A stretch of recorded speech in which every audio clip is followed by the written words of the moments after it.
Good morning, Cavaliers. How you doing? It's Coach Snead here, and we are just finalizing the winter training cycle. Got some exciting things going on. I'm wearing my Caval wrestling shirt because I'm going to go celebrate our guys who are wrestling in the state championship this weekend. Excited and pumped for them. Proud of them. Proud of all of our athletes that worked hard to support Calvert High School playing other sports this past winter and the success that you guys experienced both on the court or on the mat or on the field or wherever you may have been is felt not just in the scoreboard or the record column, but also in who you guys have become as young people.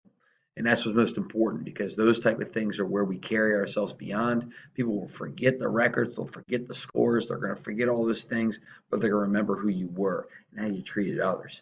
And so I'm proud of the way you guys did that.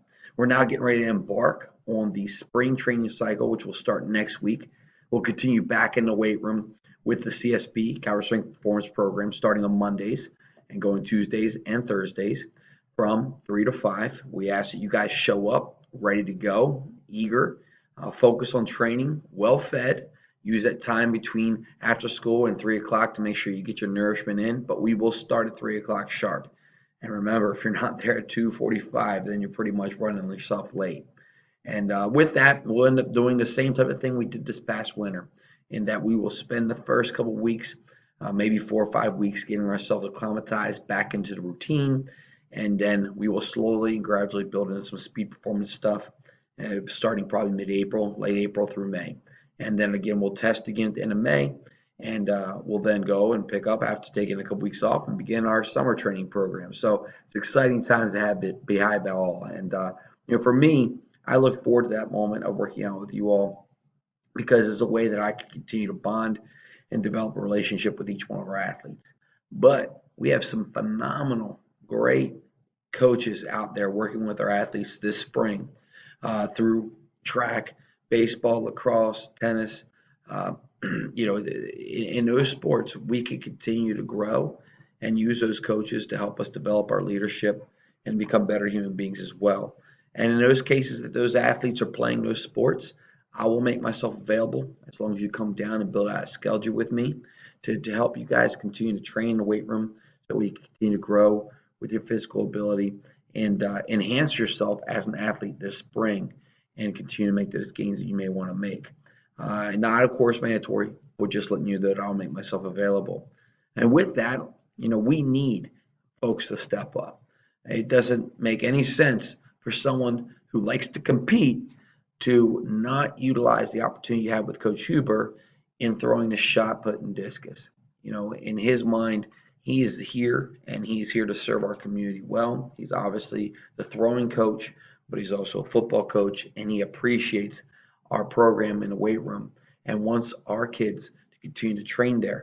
Knows that that element of their physical development will continue to help them excel, not just in football, not just in life, but also to help make them a great thrower for the track team.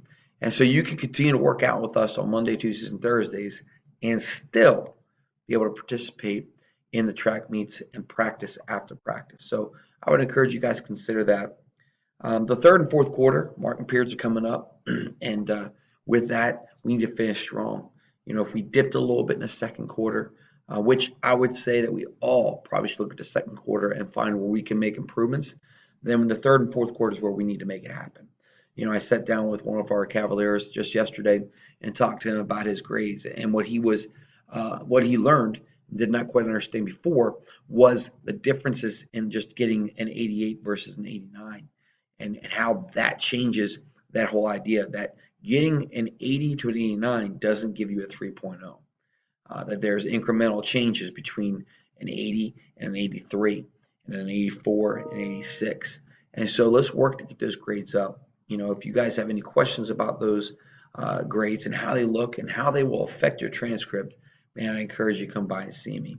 And once again, I do not advocate for that minimal standard of 70% and no more than one failure because I think that sets the bar way too low and it certainly does not prepare us to be college and career ready. It does allow those, though, who have some circumstances that may prevent them from being outstanding in the classroom at one time or another to end up pulling themselves up and getting better and having an opportunity to participate in sports. But that 70%, does not qualify as, to me, an acceptable level of what you guys can achieve. And so if we're setting that bar at 70% to be eligible at the end of the year, if we're setting our bar to have no more than one failure to be eligible to year, well, then we were really, really underestimating our full potential. We're really aiming low at a target that you guys can all reach. And I don't think that everybody's capable always get straight A's, but I just look for you guys to apply your best. And with that, we just came off the testing. And what I noticed and what made me feel the best about what we did this past winter over that 33 or 32 training days from November to February was the amount of folks that made phenomenal improvements.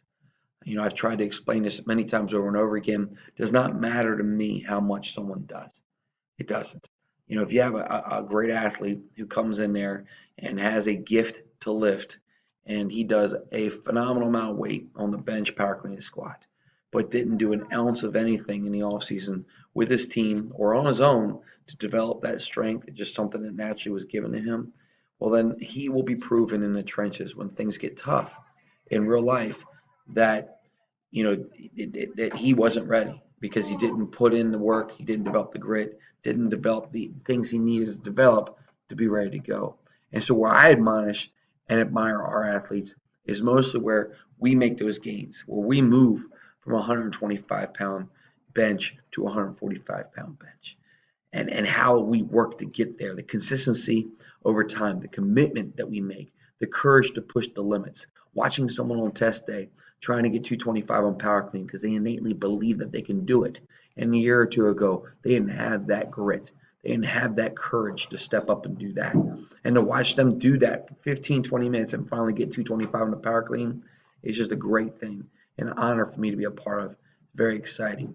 And so we're moving out of that, moving into spring session. And of course, anybody who participates in the spring training cycle will be able to enjoy the same excitement, the same growth, the same development.